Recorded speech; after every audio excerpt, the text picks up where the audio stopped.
tweets are in blue. It's kind of intriguing first. It almost looks like those satellite pictures of the Earth at night, where you see brighter spots where most population is concentrated, not necessarily a surprise. But also there seems to be some cultural differences. You know, the west of the United States is using Flickr a lot more, and the east is using Twitter a lot more. Again, that's a chart that's a year and a half old. People are trying to use all kinds of ways, all kinds of big data analytics as a way to understand what are people doing with the social media and what can we learn from them. Again, if you look at which social networks are most used in different countries, this again is about a year ago, June 2012. At that time, Facebook was by far the dominant one in most countries, except for a few exceptions, China being one of them and Russia being another one. But by and large, Facebook was number one in all those places. That is something that is quite different from the earlier picture. So this is a map that shows December 2009 and then June 2010, and you'll see it move over time. And what you're seeing is that the top network used in each of this country tends to, again, converge onto Facebook. That we're losing a bit of the diversity that we had in 2009. The Facebook seems now to be becoming the major, the dominant network. So, what is that web about? And how can we think about the social web by contrast with the traditional World Wide Web? One aspect of that is we're moving from the idea that the web was a big library where there was content and you had to find them and access it and search for it, which was the traditional web. So you can think of Google as the archetype of the traditional web. One where it's really based on users and social networks. Not to say that the old one is disappearing, but that the old one is actually becoming significantly important.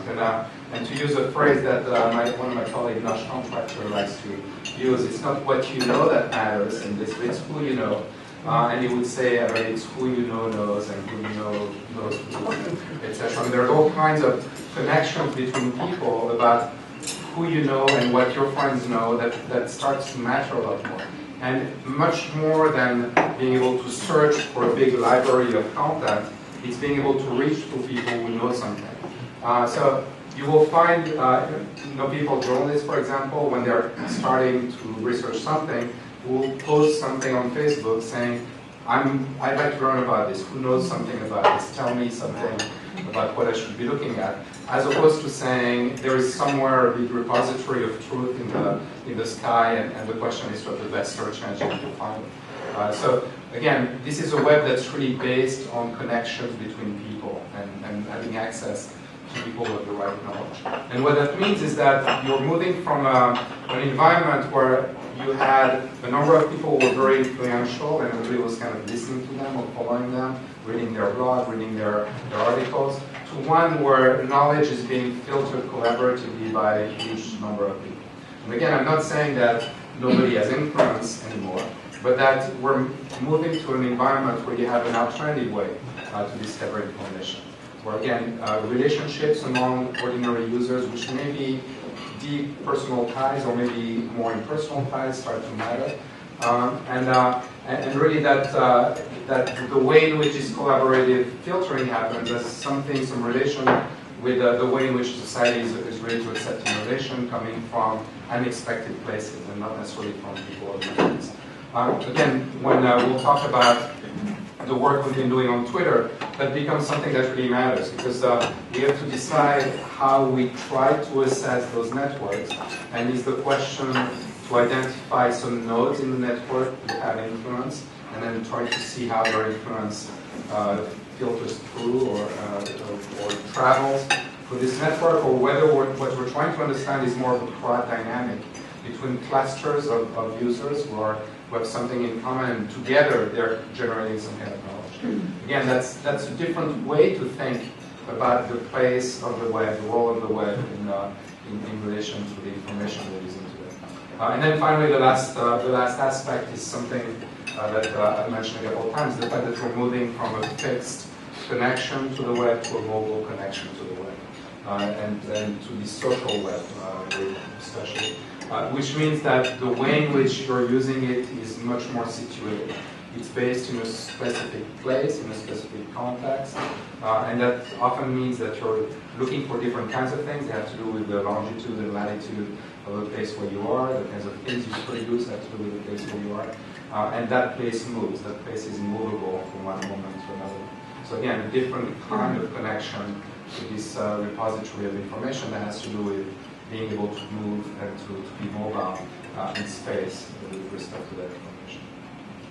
So that's really a 10,000-mile high overview of this transition from this traditional web to this new one, based on social, based on mobile, based on collaborative filtering and connections between people. Now, what I wanted to do is use the example of what has been called the Arab Spring, although that's a term that many people don't seem to like, for all kinds of reasons, which we can get into later. But people have tried to analyze social media as playing an important role in the uprisings in the Middle East and Northern Africa, and trying to think about how can you divide this thing. So this is one way to look at it. Look at what language were people using when they send tweets, which had some connection to this, which we know because they're using certain hashtags or they're using certain keywords. So this one shows a division between what's in English and what's in Arabic. The size of the nodes indicates some kind of influence, some kind of a measurement that's analog to page rank in the Google way. So the biggest ones are essentially the ones that have more followers, more people pointing to them. So again, this gives you a sense of two different worlds that have conversations going on within themselves and that don't necessarily have ways to interact. What really was happening there, and again, what many people have tried to describe as the way in which Twitter and Facebook played a role in these uprisings, was really that what was taking place was the use of a new communication ecosystem. It was really a combination of many different communication media. Google, Twitter, Facebook as the new media, but also, very importantly, television and radio, Al Jazeera in this case, which was in the hands of new populations, of young people, urban people, with cell phones, and that is this combination together that created the circumstances that allowed these events to take place. But it's not a revolution born on Twitter or born in Facebook. It is not something that not everybody was using, for example. There was, in February 2011 in Egypt, there were only 5 million people who had a Facebook account. So it was a relatively small number of the population, but it was a critical percentage of the population. It was these young, urban, connected people who were conversant in many media and many new applications. So even though few people had access even to the internet, that was very important. And then that made it possible for this spark, for the event that was broadcast by Al Jazeera to be retransmitted through social networks, amplified, and to give rise to a crowd movement, to give rise to a crowd-based movement. There's something interesting about microblogging and Twitter or even Facebook and the ability to send small messages, which was somewhat new at the time, that it fits very much the spirit of the revolution, the ability to send immediate emotions very quickly and to create this collective awareness. Again, something that's quite different from the traditional web, where people would write longer things that may be more thoughtful, where at least you have the same kind of instant emotion attached to it. But there are all kinds of limits and dangers and things to think about when you're trying to understand, again, the role of social media within this event. Again, we've talked about limited penetration, the fact that there are some large portions of the population that do not have access to this. Also, there was, a couple of years ago, this kind of enthusiasm about Twitter and Facebook as instruments of revolution. People tended to forget that there had been revolutions before, and there would probably be others after without Twitter, and that wasn't probably not the essential ingredient. It was maybe an interesting catalyst, but not the reason why people were able to have revolutions. The systems were of very diverse reliability. It was actually possible for the government to shut down those systems and control how people were able to coordinate their actions and transmit messages. So therefore, there is not just a one-way role that the social media can play, but some retaliation or some counter-strike that can take place on the government side.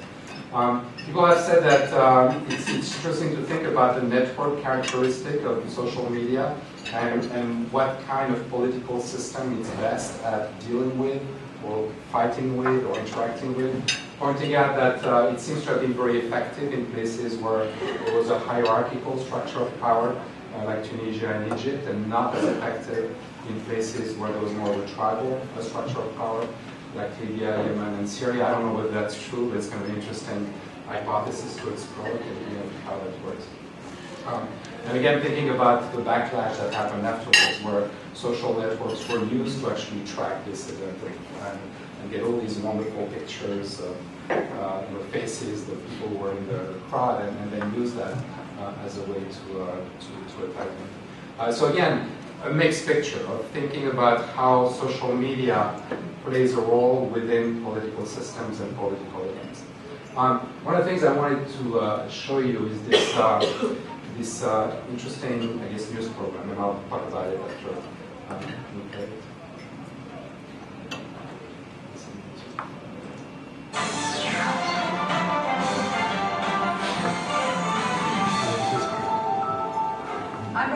Let's get right to our top story tonight. Congress today reauthorized funding for Facebook, the massive online surveillance program run by the CIA. According to Department of Homeland Security reports, Facebook has replaced almost every other CIA information gathering program since it was launched in 2004. After years of secretly monitoring the public, we were astounded so many people would willingly publicize where they live, their religious and political views, an alphabetized list of all their friends, personal email addresses, phone numbers, hundreds of photos of themselves, and even status updates about what they were doing moment to moment. It is truly a dream come true for the CIA. It belongs to CIA agent Mark Zuckerberg, who runs the day-to-day Facebook operation for the agency. The decorated agent, codenamed the Overlord, was recently awarded the prestigious Medal of Intelligence Commendation for his work with the Facebook program, which he has called, quote, the single most powerful tool for population control ever created. Among the biggest successes of the Facebook program is Operation Farmville, which the CIA credits with pacifying as many as 85 million people after unemployment rates rose dramatically. Other features, such as the suggested Friends window, have been instrumental in allowing government agents to infiltrate deeper into the friend networks of suspected dissidents. For some expert analysis now on the story, let's check in with FactZone's first responders.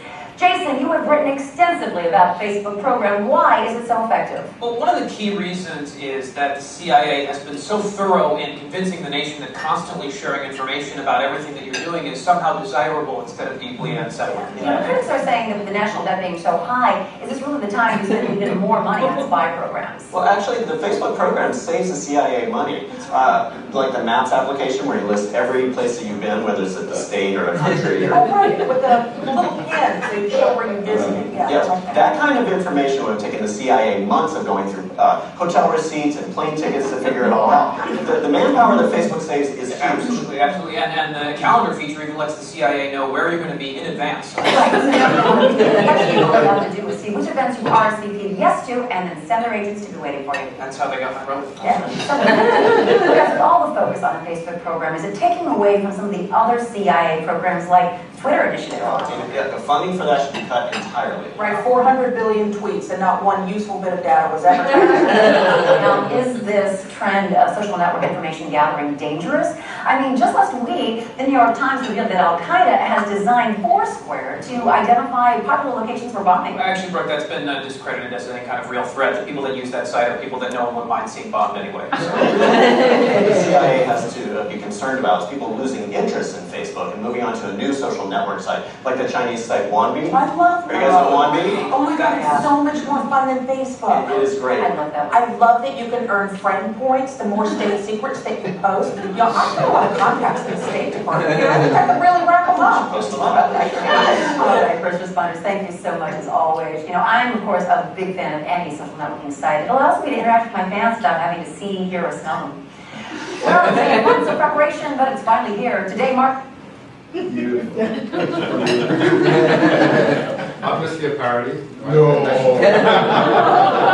Maybe it's not, right? So, but it's an interesting question. So thinking about how much information are we willing, or are people willing, I don't know if we are part of them, but willing to divulge and to share on these networks with all kinds of interesting, important privacy issues.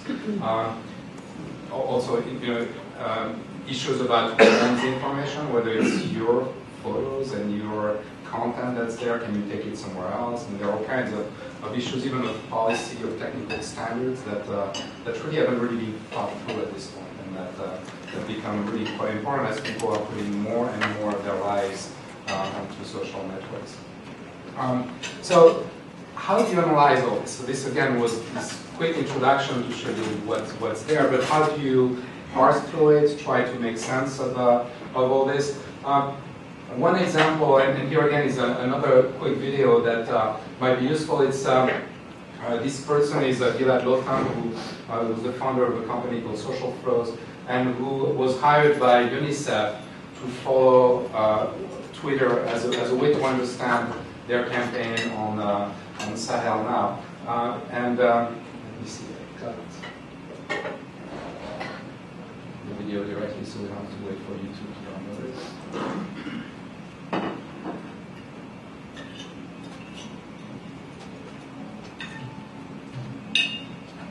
And so he describes what he's done.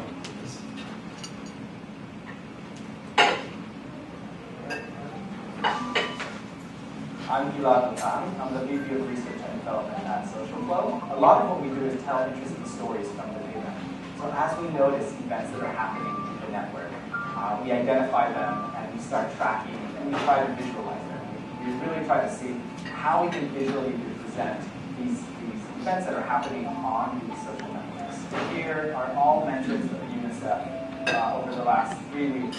Right, this is today. This is 3 weeks ago. You see these sort of large spikes. These are just mentions of the UNICEF profile. It goes up to more than 700 tweets per 10 minutes, right? 70 tweets per minute. All the phrases, entities, people referenced in relation to Sahel now, how are they all interconnected? Just from doing this, we see sort of there's a large node here that's the hashtag Sahel now. There's UNICEF USA, there's at UNICEF, there's Sahel, Selena Gomez, of course. So we're seeing all these concepts that are related to Sahel now. I'm just pulling out the different sort of the major layers in the hashtag to try to understand the relationships between the rest. These are the Twitter handles of the people who participated in the hashtag, and how are they interconnected? A lot of these are clearly Selena Gomez fans. This seems more like the non-profit organization world. We see one campaign, Oxfam, World Bank, UNDP, they all participated in the hashtag. They all tweeted about it in the last few days. So that this part of the graph, our folks follow some of the UNICEF profiles, but are posting content in Spanish.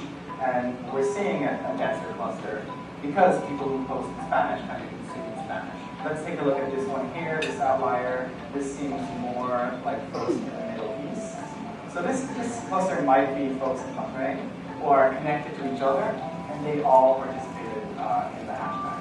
So we're seeing the flow of information, we're seeing the relationship between the concepts, and we're also seeing the clusters, geographic clusters emerge. So Spain, sort of topical cluster here, this is more like NGO land. Selena Gomez fans, Ukraine, and I suspect each one of these small clusters are different, either topic or geographic. We're very excited by the opportunity to be able to get this data and dissect it, slice and dice it in real time. Like now you can really understand the breadth and reach of a certain campaign, of a hashtag, of a message that you sent out. You can see sort of the relationships between concepts that appear within your campaign or within that hashtag. And you can start to understand who the people behind, the people who are spreading the message or your message, who they are, how they're sort of interconnected, maybe what else they're interested in, where in the world they're at. Right? And just by mapping out their relationships, you can understand so much more about the people who support you.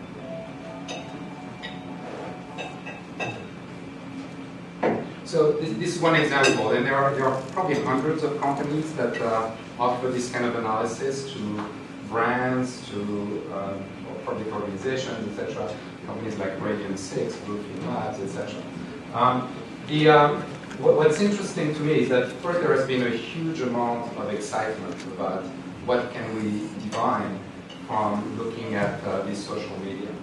There has also been huge claims made about what you can find, and you hear a little bit of this here, of now we can understand precisely everything that happens. It's not always clear what's in the black box of this analysis. In this case, actually, if you really look at what he's doing this big data work by hand. He's sort of dragging things on his screen and trying to undo this knot as you would do with a physical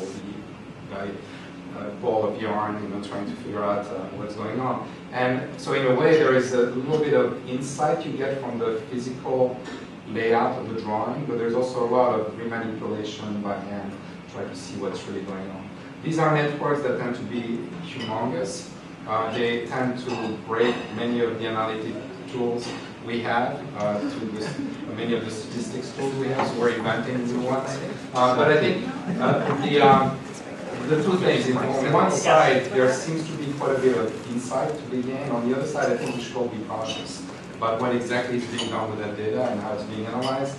In the work we've done, we found that it's really important to understand what are the practices that people engage in social media, so you can actually figure out why you're seeing those clusters around Selena Gomez or Sahel now or something else, and what can that mean? How can you interpret that? It does really beautiful pictures. So this is what comes out of the analysis of social flow, where they tell you in the end the related concepts are connected together. You can drill down and highlight things, and you start to see what each concept is connected to. The connections in the network is not only explicit about what that is, it's often based on retweets, so the person who tweets something and somebody else retweets it and will create a network connection between them. It's not often the follower connections, which are often much harder to get as a network. But again, trying to analyze different clusters of different kinds of connections, different groups. The work I wanted to talk about in the last few minutes we have is the work we've been doing with the election to sort of raise some of the issues about what really is this analysis about and how does it work. Here's what we did. So during the presidential election, we had a live dashboard that we collected all the tweets having something to do with the presidential election. We had a set of 256 roles, I think, which were filtering through all the tweets to figure out whether they had something to do with the primary, with one of the candidates, with the election. It sounds easy initially, you think you just put their name, but it turns out that doesn't work. We had a candidate named Rick Perry. We kept getting Tyler Perry and Perry Harris and Perry the Predators, and we had to figure out how much of that really has something to do with the election. So it's a lot of bricolage, as we say in French. It's a lot of, you do it once, you look at what comes back. If it's not good enough, you sort of redo it. It's part craft and part science. Once we had that, what our goal was to be able to measure the volume of tweets. So this is toward the end of the election cycle, when we only had 2 candidates. It was a lot easier than the primary when we had up to 11. On the top right, you see volume every 30 seconds, and how many tweets mentioning each campaign were received. On the left side, you see sentiment. Gray is negative sentiment, and Orange is positive sentiment. And the way we are doing that is using some natural language processing algorithms to read the tweets and figure out whether they were saying something positive about this candidate or something negative about this candidate. What you can see is similar kind of proportions here in the two candidates, but much more volume for Obama, which is reflected here. We're able to also extract words that were trending. So if something was coming up in the last 5 minutes, we kind of highlight it. When we did this work, we thought that real time was really where this was at. It was important to be able to do this as things were going on. Initially, we started this project because of some interest by ABC News, who wanted to have some kind of dashboard on their screen when some debate was going on to show who was going up, who was going down. It turns out to be complicated, and I don't think that useful in terms of the analytics. But so again, we can talk about this. This is kind of what's behind it. We had to build a fairly complex computer system that would suck in all those tweets, figure out how we break down the tweet in what's called tokens, so little pieces of text that you can analyze, figure out which candidate they're talking about, run the sentiment model, get a score. We also did some comparison with real people, annotating them to figure out whether the algorithm was actually good. So it's kind of artificial intelligence techniques where you're getting humans to rate them, and then you feed back the result of this human annotation into the algorithm to figure out what's going on. And then you get things like this, which is our result. So just get through. So here's the explanation. When you're doing sentiment analysis, there are two things that matter. They're called precision and recall. So if you give me a tweet and I tell you that's a positive tweet, what precision do I have? So how likely am I to be right that this is indeed a positive tweet? Again, when you see the text of the tweet, a human may have an opinion about this, and the machine may have a different opinion. So precision is how good is the machine statistically at matching what a reasonable set of humans would do. Recall is almost the opposite. It's if you give me a bucket of tweets and you tell me there is 50% of positive ones in it, and I use my algorithm to fish out all the positive ones, what percentage will I get? So how good am I at recalling all the positive ones? So for those of you who have done statistics in social science, it's like type 1 and type 2 error. It's one is how good am I at getting a precise description of the thing, and second is what am I missing by leaving some in the bucket. So the way sentiment models are evaluated is with what's called the F-score, which is the harmonic mean of precision and recall. So that's the formula you see at the bottom. And essentially you can think about it as this. So this is something that's between 0 and 1, and it gives you a sense of how much better you are than random. So if, instead of doing all this work, I was just randomly flip a coin and say that tweet's positive, that tweet's negative, how much worse off will my model be? And what you're seeing here is, for example, I don't have a pointer here, but when you see this number here that's 0.559, that tells me I'm 9 percentage points better than random, than the 50%, which would be the random. And this is, if you look at this, the last column here, which is the rating of our model on all the various variables, the best one we've done was 0.59, 9% better than random. We had a model that looked at whether tweets were negative, positive, neutral, or whether nobody knew, even humans couldn't figure out whether it was positive or random. And overall, the best rating we get is 9% better. That doesn't sound great. And we'll get to the question in a second. Some of my colleagues at the business school do the same work on brands, and will do investment based on whether there's a positive feeling in Twitter about a brand or not, and their F-score is 2% better than 0.52%. In finance, it's actually good, because if you're 2% better than average, you invest with a portfolio strategy, you can actually make money, and that's what they do. For politics, it's somewhat less clear whether 9% better than average is what you want. You look at only the complete English words, right? No, we looked at regular English words. Did you So use also phrases and short forms? Yeah, so that's interesting. So again, this is the tokenization of that one tweet. So we looked at all these things. So WA is a token. So we have, our model as a way to figure out whether that's a positive thing or not. But in this case, positive. 3 exclamation point is another something we evaluate. So we evaluate all those things in the model. It's essentially a statistical method that will look at how likely is it that this is an indication of something positive.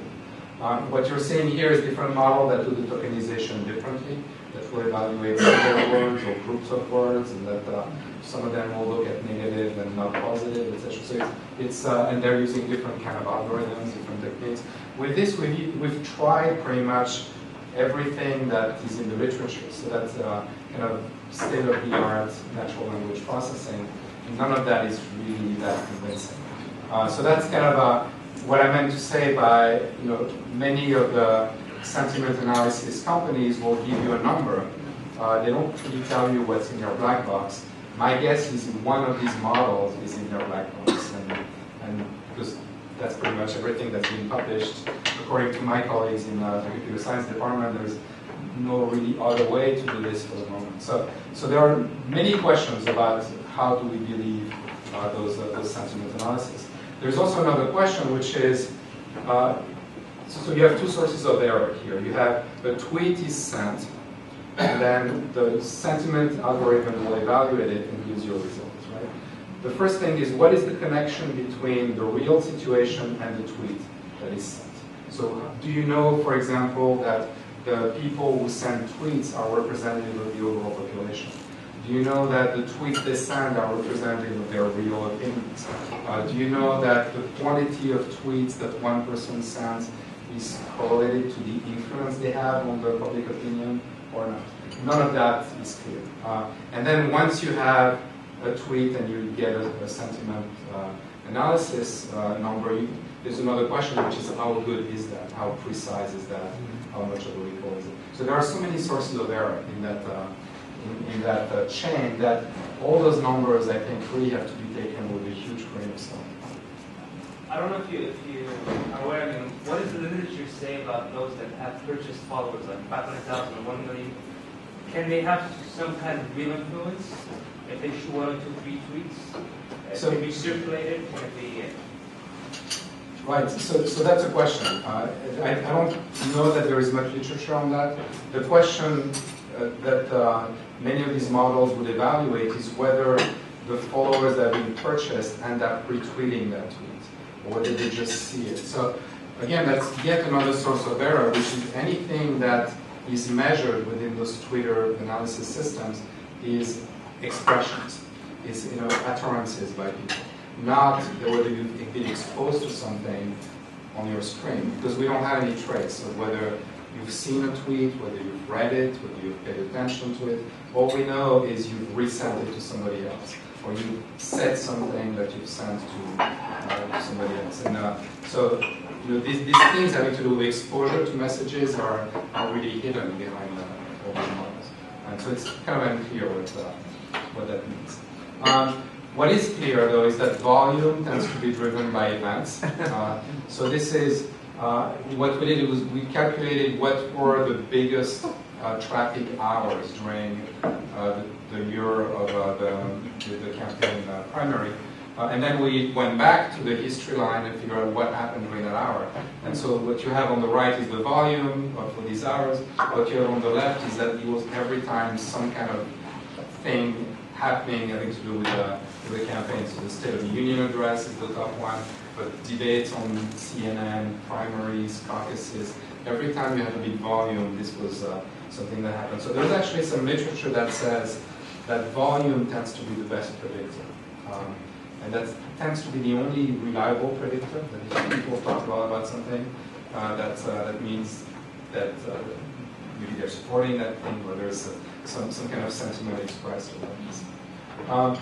The other kind of work we did was to try to look at more fine-grained, what exactly was going on. So this is some data from the November 12, 2011 debate, which was a debate on foreign policy during the primary. And we looked at the most retweeted users within that sample.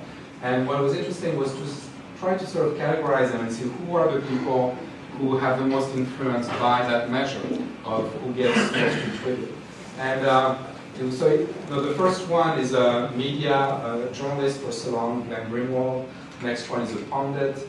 After that is the first campaign, and Ron Paul, who got a lot of retweeted and didn't make it very far in the campaign. So that, again, that's not necessarily an indicator that he's going to win something out of this.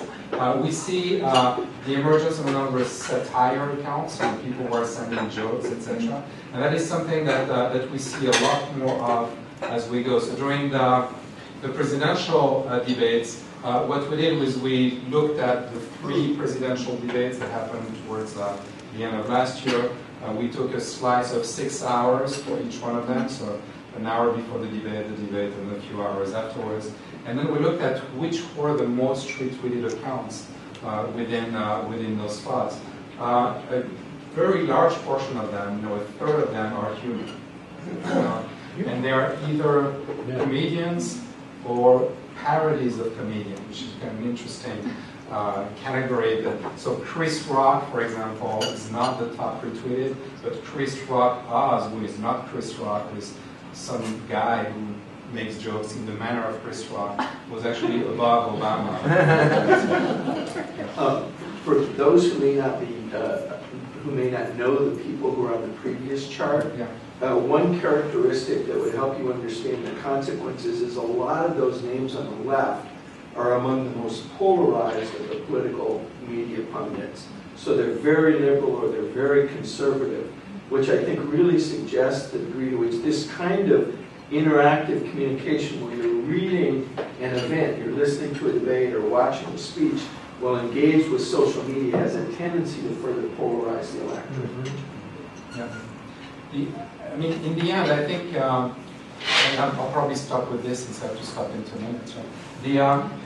One of the lessons from this is that there was an expectation when we started the project, which is very much the expectation that's in the air when people look at Twitter, that this is a great thermometer, that this is going to replace the Nielsen rating and polls and all this. This is a way, as they were saying in this fake news, that people express their opinions and you don't ever have to ask them again what it is, and you can instantly know what the public opinion is. We're very skeptical of this. In fact, you see that a huge amount of it is jokes. Not to say that jokes don't matter, and not to say they don't have anything to do with opinion, but it's quite a jump to say that joke represents public opinion, even if it's been retweeted 2 million times. What we find, though, is that in many cases, Twitter seems to be a really interesting echo chamber, for lack of a better word. It's a place where opinions get formed. It's not a reflection of public opinion. It's a place where ideas start and they get amplified and they actually make it out into the mainstream. So one of the examples which I will leave you with is something that happened during I think it was the second presidential debate. Mitt Romney, one of the candidates, was asked what his position towards women was going to be in the administration. And he explained that he had a team of his staffers go out and contact many women organizations to get resumes of capable women who name his cabinet. And he used this very successful expression where he said, "I have a binder full of women." And that became an instant joke on Twitter and Facebook. Immediately there was binders full of women Facebook account. What's in those binders? We want to see the binders. If you look at our traffic, this drove way more than any substantive discussion. But what was interesting is that if you looked at the coverage of the debate, all the journalists who were on Twitter during the debate, after the night of the debate and the day after, started asking real questions. Went to the Romney campaign and asked them, well, how many women do you really have on your staff? And what positions are they in? And we saw articles the next day that were serious analysis of the place women would have in a Romney campaign. So in this way, Twitter plays more the role of a political cartoon. You're surrounded by them in this room and in the lobby. In the idea that you're making a joke about something that's really serious, and it's not the joke itself that becomes the opinion, but it's the way in which it opens up questions that then make it into the debate and become important.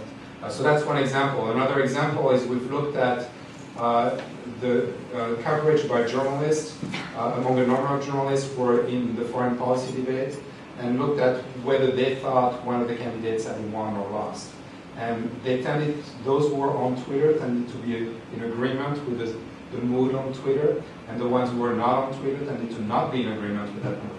So again, Twitter seems to have an influence in that way, but maybe more in the formation of opinion among a select number of people who participate in this discussion, rather than as a thermometer, a way to gauge public opinion.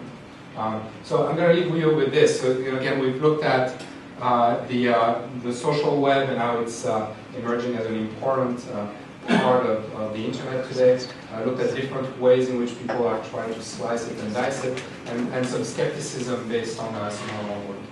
To your knowledge, is there a way to track tweets? For example, if I shoot a tweet and say USC is amazing, can I see where it actually ends and stops? There is. I just actually, I was in France last week, and there's a company, a startup called MFG Lab, that has an application that's called Track My Tweet or something like this. So you can actually see the number of times it gets repeated. So you have to give your credentials. It has to be one of your tweets, and you have to sign up to their system.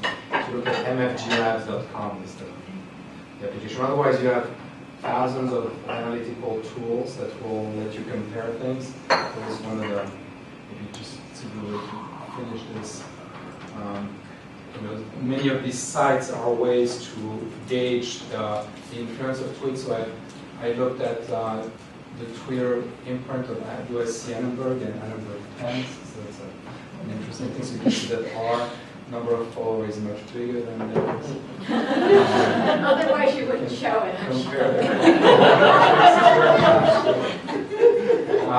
So many of those sites will do things like this, and will tell you, how many new followers there are every day, and what is happening to how can you follow some of that. So one of the reasons you can do all this is because the application programmer's interface, that's called the API for Twitter, is something that's public. So you can actually get access to a whole bunch of data for Twitter or for Facebook and do some analysis on the fly with it.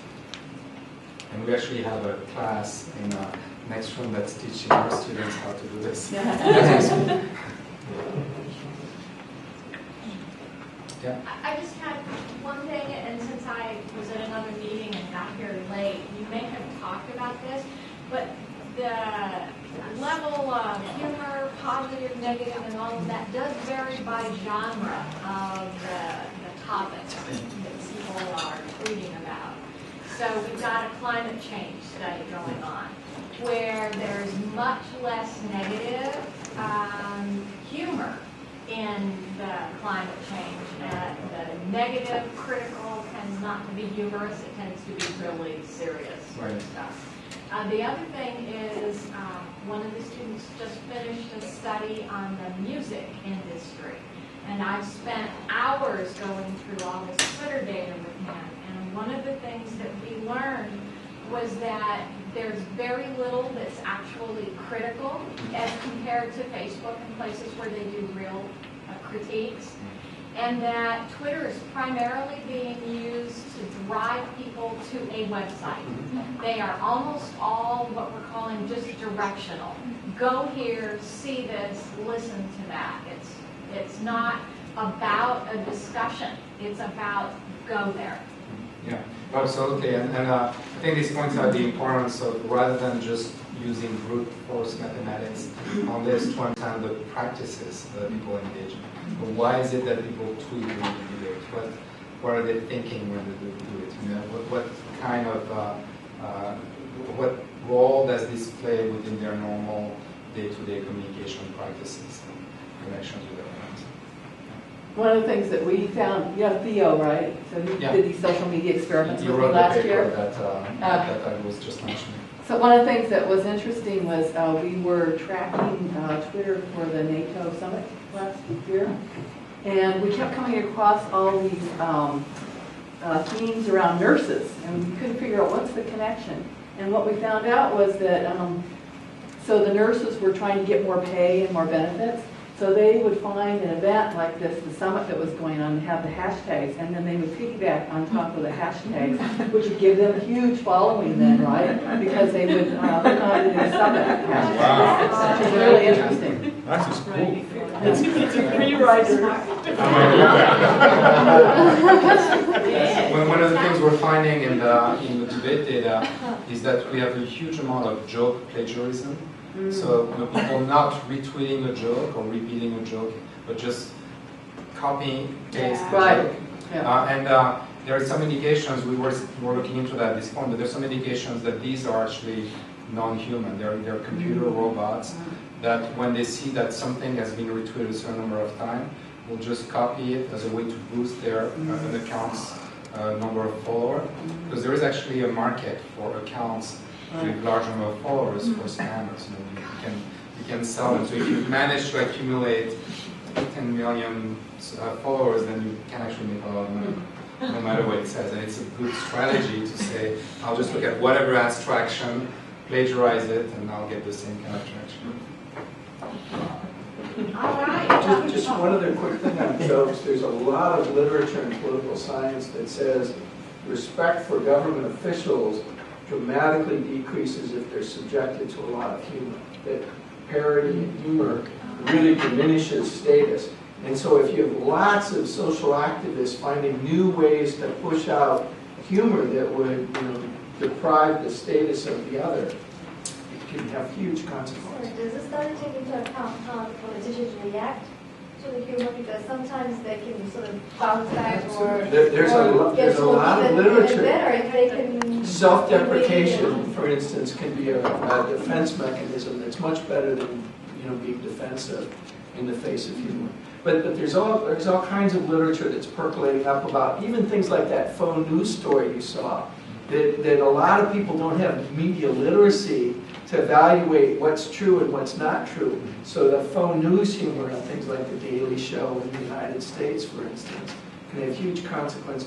It can not only cause people to feel they're informed, but it can actually lead to more feelings of political cynicism because you say, well, look, you've diminished the size or the stature of all of these political figures. The other thing that you do see a lot is there's a humorous publication called The Onion, where they've got both print, web, and YouTube. Did you show that? Yeah, so the clip. Did you talk about the international aspect of this? There are all these studies now. On other countries where they don't understand that it's a satire. And then it gets rebroadcast in other languages as real news. Yeah, People's Daily and Xinhua News have been busted for a couple of, recirculating of Onion stories that they have not understood. All right. Well, on that note, we should